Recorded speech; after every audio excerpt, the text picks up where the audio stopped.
আসসালামু আলাইকুম, সবাইকে আমার চ্যানেলে স্বাগতম। আশা করি সবাই ভালো আছেন। আজ আমি আপনাদেরকে একটা মহাকুফরি মন্ত্র দিব, যেটা দূর থেকে কাউকে বশ করা বা কাউকে কাছে টেনে নিয়ে আসা, এগুলোর জন্য নর্মালি প্রয়োগ করা হয়। তো প্রথম থেকে পুরো ভিডিওটা সবাই না টেনে শেষ পর্যন্ত দেখুন। আমার চ্যানেলটা সাবস্ক্রাইব করবেন, লাইক কমেন্ট শেয়ার করবেন।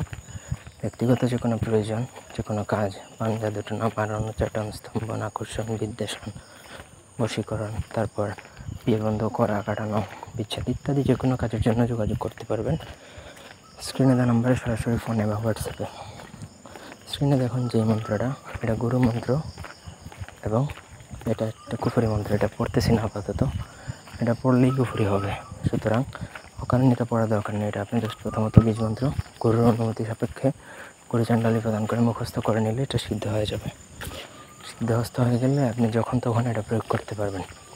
এটা প্রয়োগ করার জন্য কাঙ্ক্ষিত ব্যক্তির ছবি প্রয়োজন।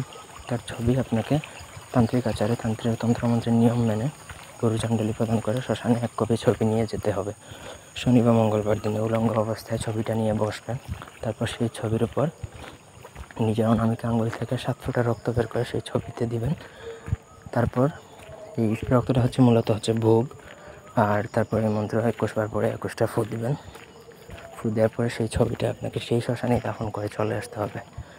এটা করার 24 থেকে 48 ঘন্টার মধ্যেই কিন্তু আপনি আপনার কাঙ্ক্ষিত রেজাল্ট পেয়ে যাবেন। আপনার কাঙ্ক্ষিত মনের মানুষ বা যার জন্য এটা প্রয়োগ করবেন, সে আপনার জন্য অস্থির পাগল হয়ে যাবে, বশীভূত হয়ে যাবে। এটা দিয়ে যাকে তাকে বশ করা যায়। ধন্যবাদ।